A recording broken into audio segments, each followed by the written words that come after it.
Assalamualaikum warahmatullahi wabarakatuh. Nama saya Nugraha Farika Davi.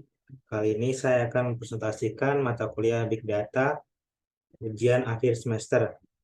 Nomor 1, saya akan presentasikan hasil dari tugas 2 saya secara ringkas. Yang pertama, di sini ada dashboard, ya, ada unit sales. Di sini dashboardnya tentang top penjualan per bulan.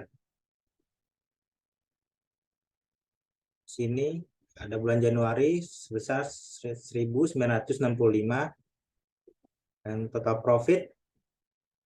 Di sini ada top profit juga setiap bulannya, yaitu 4.629. Lalu di sebelahnya ada contribution product. Di sini ada electronic, accessories, ada food and beverage, ada sport and travel, ada home and lifestyle.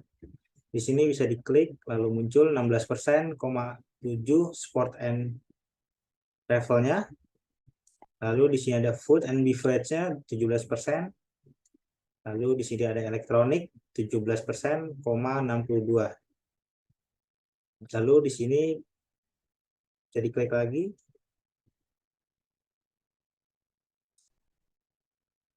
Lalu di sebelah sini ada sum of gross margin persentase by date and branch. Di sini ada persentase laba kotor dari berbagai cabang berdasarkan tanggal. Lalu di sini ada financial performance-nya. Bisa diklik. Lalu di sini akan berubah.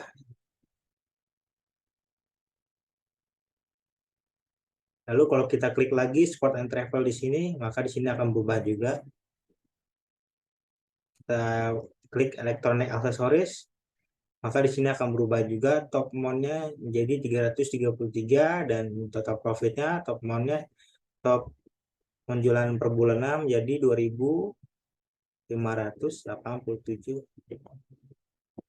Lalu di sini ada quantity by branch-nya. Di sini bisa dilihat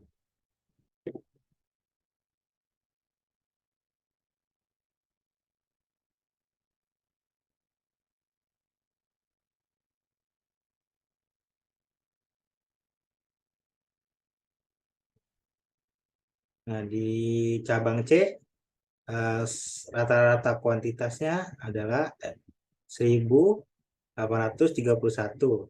Di City Naipitiau.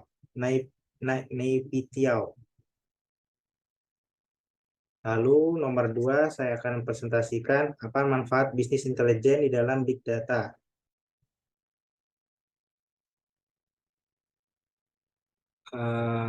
Yang pertama, dapat menentukan KPI atau target berdasarkan data yang dimiliki.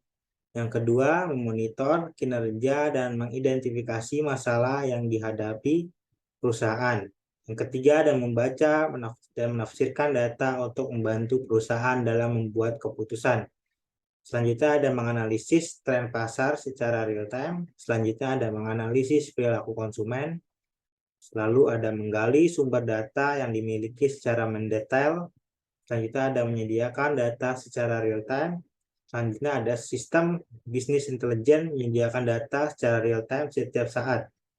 Hal ini berguna mengurangi risiko kemungkinan kesalahan yang akan terjadi saat menyiapkan laporan data penting apapun. Lalu nomor 3 ada berikan kelebihan dan kekurangan Power BI.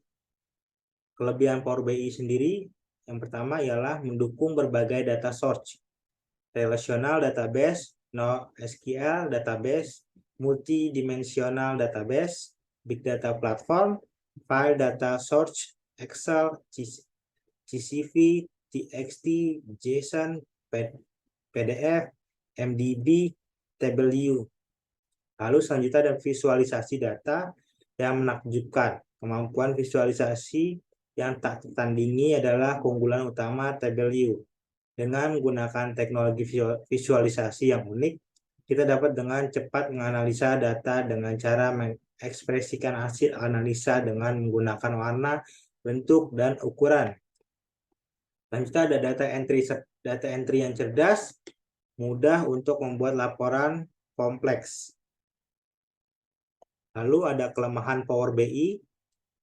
Yang pertama ada Power BI tidak memiliki kontrol di tingkat perusahaan. Jadi ia tidak mendukung pengalokasian permission multi-level dan ia tidak dapat mengontrol permission granularity tingkat kolom yang dilihat pengguna dan tidak ada strategi kontrol yang sesuai untuk grup. Lalu kelemahan selanjutnya ada masalah dalam penyesuaian table view cukup tertutup karena sulit untuk disesuaikan keadaan TI perusahaan. Selanjutnya ada kemampuan BI yang rendah. Table view tidak memiliki fungsi yang diperlukan oleh software BI. Komprehensif seperti laporan skala besar, pembuatan tabel data, dan static layout. Selain itu, format ekspor dan pencetakan juga terbatas yang mempersulit pembagian hasil. Lalu kelemahan yang terakhir ada tidak ada rekomendasi fitur grafik. Lalu yang terakhir adalah jelaskan hierarki perkembangan data sampai dengan big data. Yang pertama ada tahun 1937 sampai 1943. Major project data pertama dibuat pada tahun 1937 dan dipesan oleh administrasi Franklin D. Roosevelt di Amerika Serikat. Adanya perubahan Social Security Act menjadi undang-undang pada tahun 1937. Pemerintah Amerika Serikat untuk melacak kontribusi dari 26 juta warga Amerika dan lebih dari 3 juta pemberi kerja. IBM dapatkan proyek untuk mengembangkan mesin punch card reading untuk major project ini. Pada tahun 1943, mesin pengolah data pertama kali muncul dan dikembangkan oleh Inggris untuk memecahkan kode Nazi saat Perang Dunia Kedua. Mesin pengolahan data ini bernama Colossus yang bekerja dengan cara mencari pola yang tersembunyi pada pesan yang telah disadap dengan kecepatan 5.000 karakter per detik.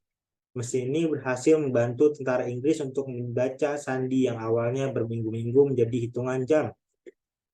Lalu kedua ada tahun 1952 sampai awal 1950-an.